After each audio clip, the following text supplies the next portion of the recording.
Buenas tardes, amigos. Muchísimas gracias por acompañarnos a hacer esta sobremesa.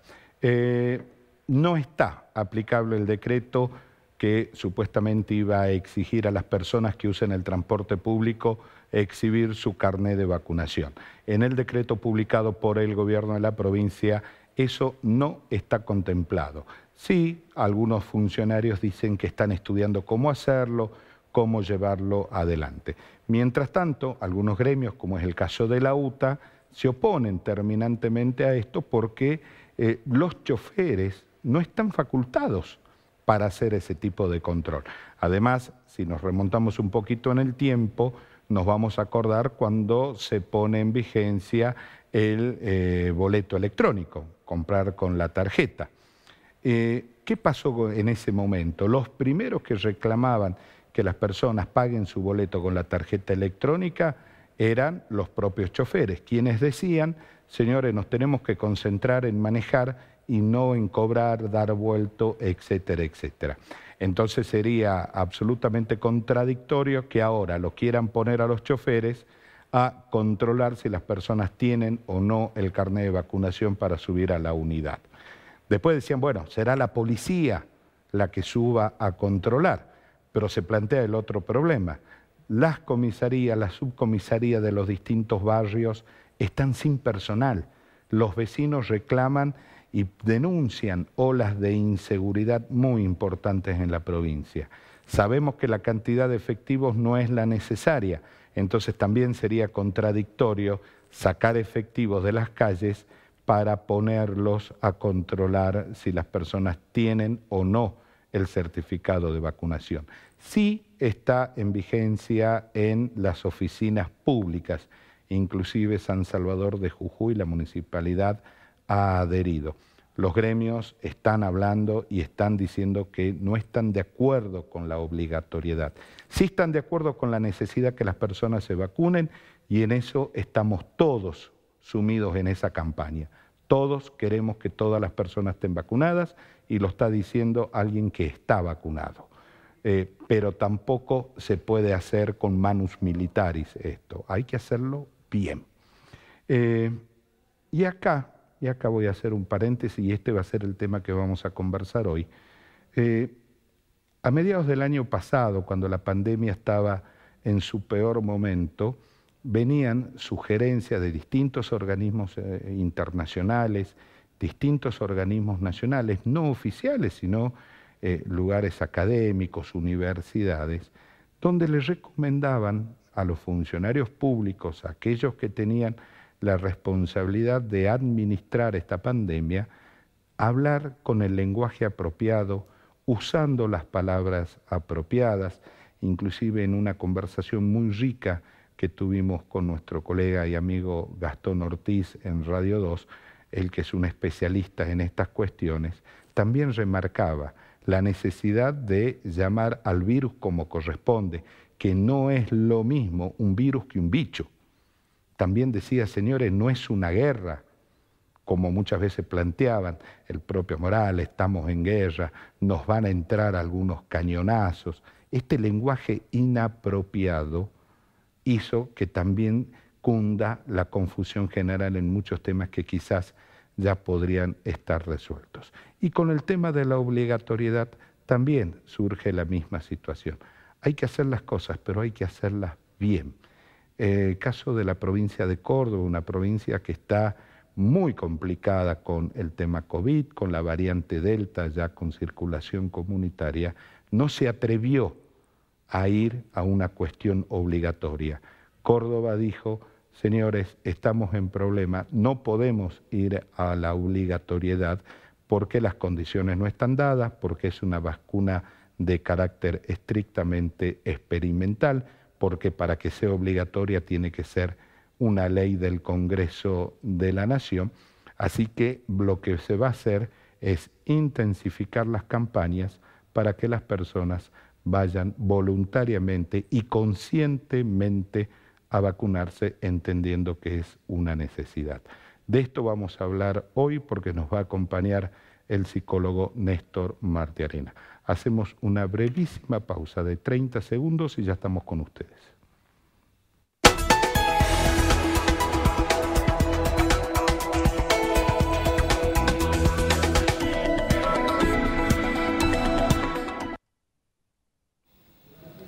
Seguimos en esta sobremesa. Néstor, muchísimas gracias por estar con nosotros. Gracias a vos, Andrés. A ver, me pongo del lado de la persona, el ciudadano, el vecino. ¿Por qué necesita recibir la información exacta, con las palabras justas, con los términos adecuados, y no me van a caer 4 cañonazos, nos van a entrar algunas bombas por el costado?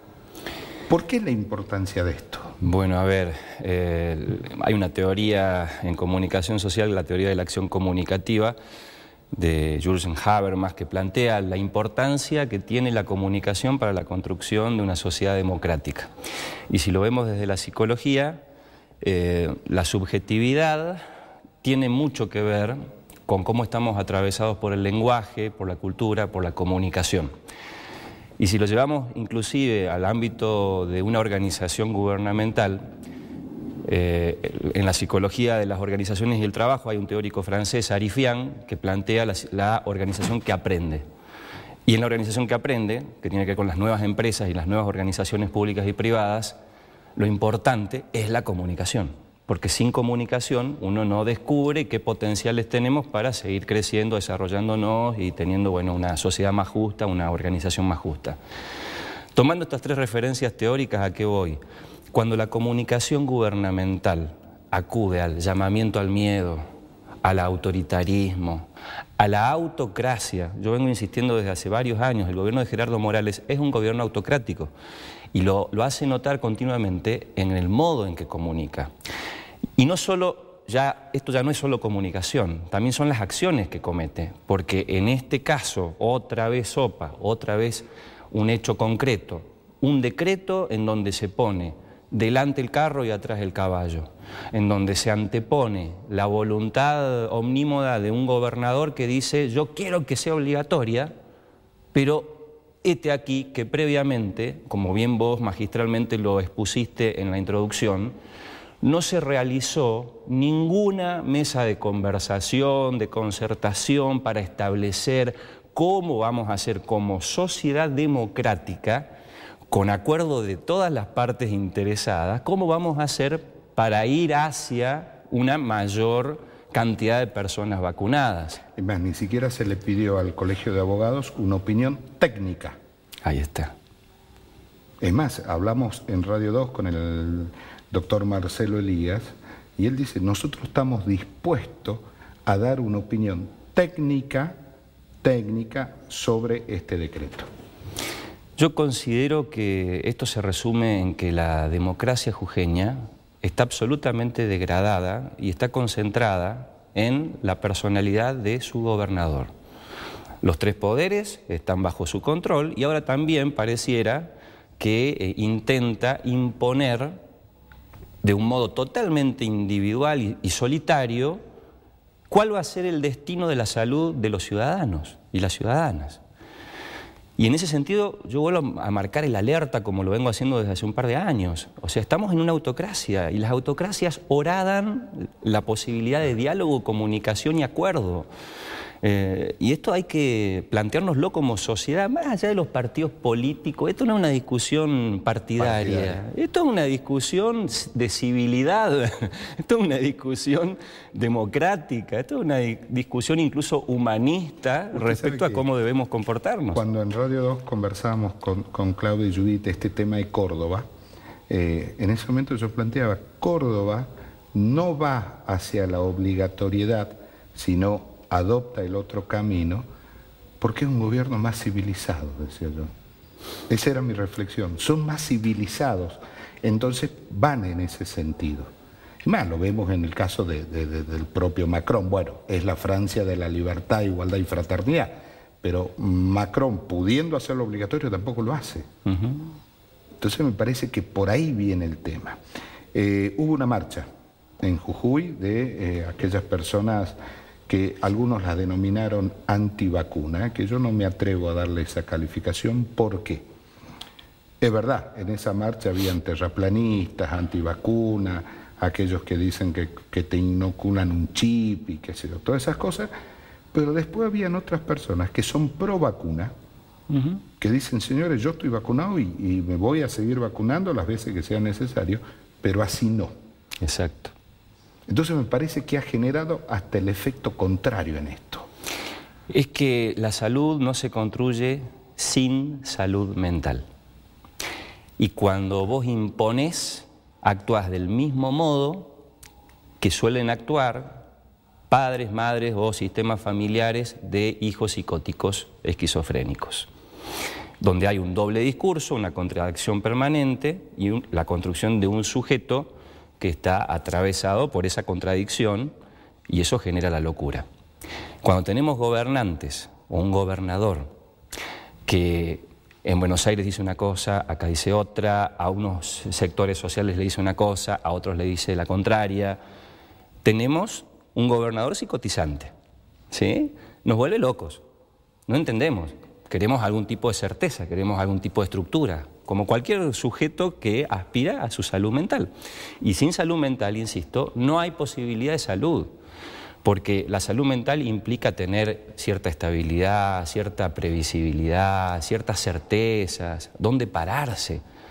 Cuando te quitan eso, vos no sabés a dónde estás parado, tenés una incertidumbre continua en el modo de resolver los problemas y vivís en un aquí y ahora no de días, a veces de horas, que eso es lo que uno siente cuando escucha el COE. Uno llega el domingo y dice, bueno, a ver, ¿qué me espera para dentro de 5 minutos? ¿Cuál va a ser la sorpresa de hoy? ¿A qué me van a someter? Y esto es muy triste y es muy lamentable, además, que no logremos desde la sociedad civil encontrar la manera de equilibrar esta jugada tan despareja, porque pareciera que todo está concentrado en la voluntad de un solo sujeto, ¿sí?, que le impone a más de 700.000 sujetos qué va a ser su destino dentro del próximo minuto.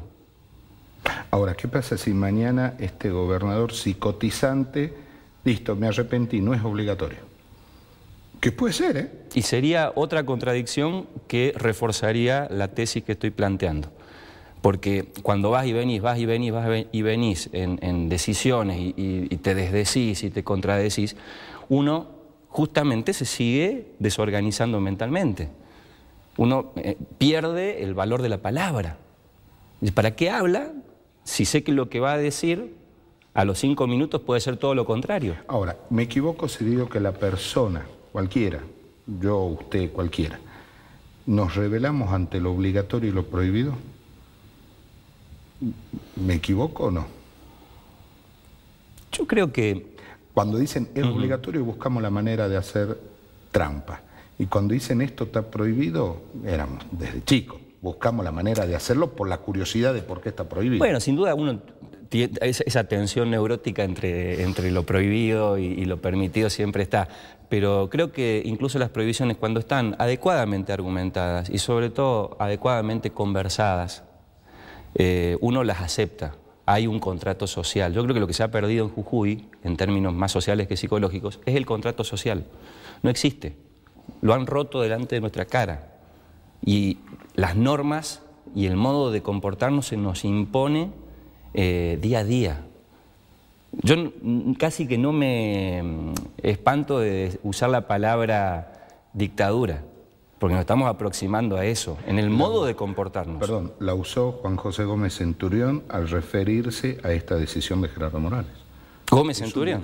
Es un dictador. Es alguien de la derecha, ¿no? Alguien que proviene de la derecha, respetable, porque por lo menos tiene la posibilidad de hacer un análisis crítico de otra personalidad de la derecha. Porque Gerardo Morales, además, yo insisto, no tiene nada que ver con el ideario histórico del radicalismo, y lo digo sin ser radical, pero respetando las ideas del radicalismo, de Irigoyen, de Alem, del verdadero radicalismo de aquel... Claro. De Alvear, no es tanto de mi gusto, pero bueno, lo incluyamos. Yo sí. Pero digo, es claramente, hasta en eso, alguien que es contradictorio hasta con los propios correligionarios. Porque yo quisiera saber cuántos radicales jujeños y argentinos, sobre todo jujeños que lo conocen más, creen que Gerardo Morales es radical.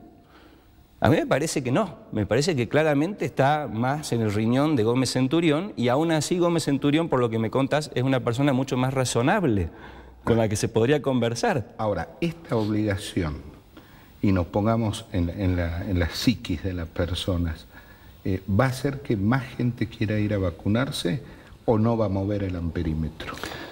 Y yo ahí tomaría en el análisis algo de la cultura jujeña, de un modo muy crítico, y que me disculpen mis comprovincianos, pero creo que la cultura jujeña está desde hace siglos muy acostumbrada al sometimiento. Bueno, no, si lo dice el jefe, yo respeto y cumplo. No me gusta, va contra mis libertades, pero adhiero. Creo que la masa crítica de personas que en Jujuy se atreven a ejercer su libertad de un modo responsable, por supuesto, no es tan grande. Y creo que acá hay una batalla cultural que lleva siglos y que debe continuar sin que esto genere una grieta, porque esa batalla cultural ha sido utilizada para construir grietas, ¿sí? Para convertir a algunos en demonios y a otros inventarlos como ángeles. Hasta que no salgamos de esa lógica, que también es bastante cercana a la psicosis, de decir bueno, malo, y no existen puntos intermedios, hasta que no salgamos de allí, y lamentablemente... Porque hace muchos años nos dicen que estamos viviendo la lucha del mal contra el bien, ¿no? El problema es que a mí me cuesta ubicarlo al bien, la verdad, me cuesta mucho decir, ¿dónde está el bien acá? Y porque todos tenemos algo bueno, algo malo y muchas cosas intermedias. Entonces, polarizar tanto el pensamiento es claramente fascista. Claramente fascista. Cuando unos son buenos y otros son malos, y estamos en el horno, porque realmente hemos retrocedido, psicológicamente hemos regresionado a etapas esquizoparanoides, a fases esquizoparanoides, y actuamos como bebés de 2 meses, ¿sí? En donde una sombra se nos presenta como algo amenazante. Hasta que no maduremos... ¿El jujeño vive con miedo? Creo que sí, creo que sí. Y creo que por eso el llamamiento al miedo funciona tanto a lo largo de la historia política de Jujuy. Usted sabe que cuando llegaron los conquistadores españoles hace 500 años, el famoso mito de los caballos, ¿no? Que venían en caballos. ¿Sabe cuándo se terminó ese mito de los caballos? Cuando vieron el primer caballo muerto. Cuando los antiguos vieron el primer caballo muerto, se terminó el mito de que los caballos eran seres de no sé dónde. Ver para creer. Claro, el tema es que esos mitos en algún momento se caen. Así es, así es. Y generalmente, como bien vos lo decís, se caen ante la evidencia de lo real. El caballo está muerto. A ver, ya está. No es un ser superior. No es un ser superior. No es un dios.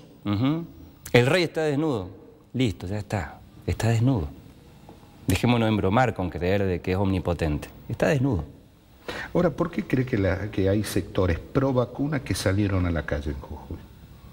Y digo, sectores pro vacuna, gente que en micrófono decía, yo estoy vacunado, acá tengo mi carnet, pero esto no lo banco, decía.